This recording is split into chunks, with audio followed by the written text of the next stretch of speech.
Assalamualaikum warahmatullahi wabarakatuh. Perkenalkan, nama saya Kiki Muhammad Airas dari Prodi Manajemen semester 5 dengan nomor induk mahasiswa 289215037. Nah, di dalam mata kuliah Ekonomi Internasional dengan dosen pengampu Ibu Wina Sari Kusumaning Tias SIP SEMM. Nah, di dalam ekonomi internasional, saya akan membahas tentang perdagangan internasional dan lembaga-lembaga ekonomi untuk menunjang ujian tengah semester 5. Nah, di dalam ekonomi internasional mempunyai definisi yaitu cabang ilmu ekonomi yang mempelajari segala sesuatu mengenai hubungan ekonomi antar negara. Perdagangan internasional juga bagian dari ilmu ekonomi yang membahas mengenai aliran tentang ekspor dan impor barang dan jasa antar dua negara. Di dalam ekonomi internasional ini wajib kita pelajari karena merupakan cabang ilmu ekonomi yang mempelajari tentang perkembangan perekonomian negara-negara lain dan bagaimana proses terjadinya kerjasama antar negara. Nah, itu untuk definisi di dalam ekonomi internasional. Lalu saya akan membahas tentang perdagangan internasional dan lembaga-lembaga ekonomi. Perdagangan atau pertukaran mempunyai arti khusus dalam ilmu ekonomi, yaitu perdagangan diartikan sebagai proses tukar-menukar yang didasarkan atas kehendak sukarela dari masing-masing pihak. Pertukaran yang terjadi karena ada paksaan, ancaman perang, dan sebagainya tidak termasuk dalam arti perdagangan yang dimaksud. Di dalam perdagangan internasional, timbul karena salah satu pihak melihat adanya manfaat atau keuntungan tambahan yang bisa diperoleh dari pertukaran tersebut. Nah, di dalam perdagangan internasional juga dapat terjadi apabila kesepakatan atau ada komitmen bersama antar dua negara yang saling membutuhkan sebagai usaha untuk memenuhi kebutuhan masing-masing di dalam setiap negara. Nah, di sini juga ada faktor-faktor pendorong perdagangan internasional. Poin pertama, usaha untuk memenuhi kebutuhan, yaitu faktor pendorong kebutuhan nasional yang utama adalah adanya keinginan untuk memperoleh barang dan jasa yang tidak dapat diproduksi di dalam suatu negeri sendiri. Lalu yang kedua, perbedaan kekayaan sumber daya alam, yaitu setiap negara memiliki keadaan geografis yang berbeda-beda, sehingga perbedaan tersebut menjadikan setiap negara memiliki kekayaan sumber daya alam yang berbeda-beda pula. Lalu yang ketiga ada perbedaan selera. Nah, di dalam perbedaan selera, konsumen di dalam negeri terhadap produk luar negeri akan mempengaruhi suatu negara untuk mengimpor barang dan jasa tersebut. Lalu yang keempat ada perbedaan iklim. Nah, di sini iklim juga mendorong eh, terjadinya perdagangan internasional. Perbedaan iklim setiap negara menyebabkan terbatasnya potensi sumber daya alam. Lalu poin yang kelima ada keinginan memperluas pasar dan menambah keuntungan. Ada kalanya produsen menjalankan produksinya dengan tidak maksimal atau optimal karena takut akan mengakibatkan oversupply produksi sehingga menyebabkan kerugian. Lalu poin yang keenam, kemampuan negara mengolah sumber daya ekonomi yang berbeda dan di dalam kemampuan negara di dalam mengolah sumber daya ekonomi negara ini, perbedaan kemampuan negara juga dapat menyebabkan terjadinya suatu perbedaan biaya di dalam suatu produksi. Lalu poin yang ketujuh, kerjasama hubungan politik dan dukungan negara lain. Poin yang kedelapan, penerapan teknologi dan penghematan biaya produksi. Dan yang terakhir, ada terjadinya era globalisasi. Nah, itu udah dalam faktor-faktor pendorong perdagangan internasional. Lalu selanjutnya ada dampak perdagangan internasional terhadap pertumbuhan dan kompensasi. Nah, telah dijelaskan bahwa produksi dan konsumsi di negara-negara yang melakukan perdagangan masing-masing meningkat kecuali terdapat beberapa hal. Misalnya, yang pertama, Perbedaan antara negara besar atau kecil. Besar kecilnya suatu negara tidak ditentukan secara absolut, tetapi ditentukan secara relatif terhadap pasar. Negara Swiss misalnya, walaupun secara absolut terhadap negara kecil, tetapi di pasar arloji merupakan negara besar dalam pengertian relatif. Nah, yang kedua, adanya pertumbuhan ekonomi sebagai akibat dari pertumbuhan di dalam suatu perubahan kualitas atau kuantitas faktor produksi, yaitu adanya perubahan dalam bawaan faktor atau perubahan suatu fungsi produksi. Lalu ada penyebab pertumbuhan negara yang memiskinkan atau merundingkan. Nah, di dalam pertumbuhan negara yang bersangkutan lebih cenderung atau timpang ke sektor ekspor. Lalu penyebab selanjutnya ada permintaan luar negeri bagai barang ekspor adalah intelatis, sehingga peningkatan penawaran barang ekspor tersebut mengakibatkan penurunan harga. Lalu ada meningkatnya jumlah barang atau nilai produksi tidak mampu mengimbangi penurunan pendapatan karena turunnya suatu harga. Lalu di sini juga ada dampak perdagangan internasional terhadap kesejahteraan masyarakat.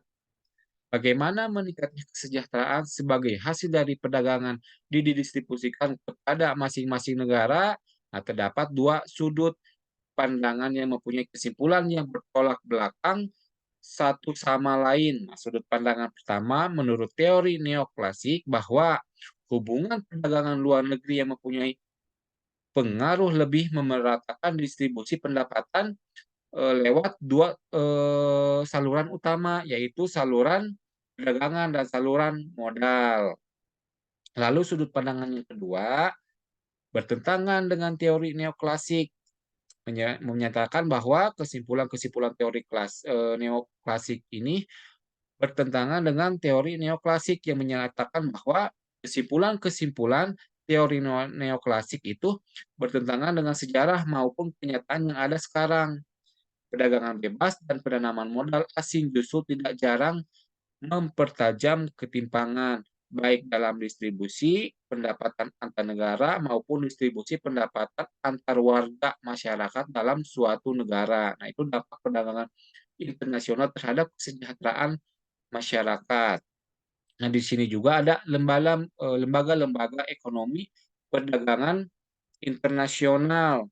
Nah, di sini dibagi menjadi 6 poin. Ada Bank Dunia, Dana Moneter Internasional, ada Masyarakat Ekonomi Eropa, ada Perhimpunan Bangsa-Bangsa Asia Tenggara atau biasa disebut dengan ASEAN, ada Kerjasama Ekonomi Wilayah Asia Pasifik, dan juga kelompok antar pemerintah bagi Indonesia dan kelompok konsultasi bagi Indonesia. Nah, kita bahas satu persatu di dalam lembaga-lembaga perekonomian internasional. Yang pertama, Bank Dunia atau World Bank. Nah, didirikan pada tanggal 27 Desember 1945 setelah ratifikasi internasional mengenai perjanjian yang dicapai pada konferensi yang berlangsung di Washington DC, Amerika Serikat di kota Bretton Woods. Secara teknis dan struktural, Bank Dunia termasuk salah satu dari PBB, namun secara operasional berbeda dari badan-badan PBB lainnya. Nah, Bank Dunia terdiri dari dua lembaga, yaitu Bank Internasional untuk Rekonstruksi dan Pembangunan dan Asosiasi Pembangunan Internasional. Operasional Bank Dunia dijaga melalui pembayaran sebagaimana diatur oleh negara anggota. Nah, kritik lainnya bahwa Bank Dunia beroperasi berdasarkan prinsip-prinsip neoliberalisme atau dasar keyakinan bahwa pasar bebas dapat membawa kemakmuran kepada negara-negara yang mempraktikkan kompetisi bebas tanpa campur tangan dari apapun. Nah, itu untuk Bank Dunia atau World Bank. Nah, lalu lembaga-lembaga selanjutnya ada Dana Moneter Internasional. Nah, Dana Moneter Internasional ini awalnya didirikan sebagai bagian dari kesepakatan nilai tukar sistem Bretton Woods pada tahun 1944. Semasa depresi besar, berbagai negara menerapkan hambatan perdagangan untuk memperbaiki ekonominya. Tindakan ini memicu devaluasi mata uang nasional dan anjloknya suatu perdagangan dunia. Dana Moneter Internasional ini berdiri pada tanggal 27 Desember 1945. Tujuan didirikannya DMI yaitu mempererat kerjasama moneter internasional, mendorong perdagangan internasional, ketersediaan lapangan pekerjaan, dan kestabilan nilai tukar dan pertumbuhan ekonomi berkelanjutan, dan menyalurkan sumber daya kepada negara anggota yang mengalami kesulitan keuangan dan mengetaskan kemiskinan di seluruh negara dunia. Nah, itu untuk dana moneter internasional. Lalu lembaga-lembaga perekonomian internasional yang selanjutnya ada Masyarakat Ekonomi Eropa. Nah, lembaga ini terdiri dari 1 Juli 1967 dan tujuan pembentukan organisasi Masyarakat Ekonomi Eropa ini antara lain integrasi Eropa dengan cara menjalin kerjasama ekonomi, memperbaiki taraf hidup dan memperluas lapangan kerja, lalu memajukan perdagangan dan menjamin adanya persaingan bebas serta keseimbangan perdagangan antar negara anggota, lalu untuk menghapuskan semua rintangan yang menghambat lajunya perdagangan internasional, dan selanjutnya untuk memperluas hubungan dengan negara-negara lain selain dari anggota Masyarakat Ekonomi Eropa. Nah, lalu untuk lembaga-lembaga perekonomian internasional selanjutnya ada Perhimpunan Bangsa-Bangsa Asia Tenggara atau biasa disebut dengan ASEAN. ASEAN didirikan pada 8 Agustus 1967 dan maksud tujuan didirikannya ASEAN secara ringkas yaitu poin A, meningkatkan pertumbuhan ekonomi dan mengembangkan sosial budaya melalui kerjasama yang seimbang. Lalu menjaga stabilitas dan perdamaian regional, lalu kerjasama yang aktif dan saling membantu dalam ekonomi, sosial, budaya, teknik, pengetahuan, dan administrasi. Lalu poin selanjutnya untuk menyediakan bantuan antar sesama tentang training dan penelitian, pendidikan, proporsional, teknik, dan administrasi. Lalu kerjasama efektif untuk pemanfaatan yang lebih besar dalam pertanian, industri, pertanian, dan perdagangan. Lalu, untuk meningkatkan studi tentang Asia Tenggara. Dan poin yang selanjutnya untuk memelihara kerjasama secara menguntungkan baik dengan organisasi internasional dan regional yang ada. Nah, itu untuk Perhimpunan Bangsa-Bangsa Asia Tenggara atau biasa disebut dengan ASEAN. Lalu lembaga-lembaga selanjutnya itu adalah Kerjasama Ekonomi Wilayah Asia Pasifik. Nah, untuk ekonomi wilayah Asia Pasifik ini dibentuk pada tahun 1989 dengan bertujuan untuk meningkatkan kesejahteraan dan pertumbuhan ekonomi di kawasan Asia Pasifik, untuk meningkatkan kerjasama ekonomi melalui peningkatan volume perdagangan dan investasi, untuk memperjuangkan kepentingan ekonomi di kawasan tersebut di tengah perkembangan ekonomi internasional. Lalu, pembentukan APEC ini dilatar belakangi oleh dua faktor dominan, yaitu perubahan di Uni Soviet dan Eropa Timur. Nah, itu untuk kerjasama ekonomi wilayah Asia Pasifik. Lalu, lembaga-lembaga perekonomian internasional yang terakhir adalah Kelompok Antar Pemerintah bagi Indonesia dan Kelompok Konsultasi bagi Indonesia. Nah, IGI adalah sebuah kelompok tingkat internasional yang didirikan pada tahun 1967 diprakarsai Amerika Serikat dan Belanda. Tujuan dibentuknya IGI adalah untuk memberi bantuan kredit jangka panjang dengan bunga ringan kepada Indonesia. Nah, IGI ini dinyatakan bubar setelah 24 terakhir untuk karena telah menyalurkan pinjaman dan bantuan kepada Indonesia karena Indonesia tidak mau diketahui oleh negara Belanda.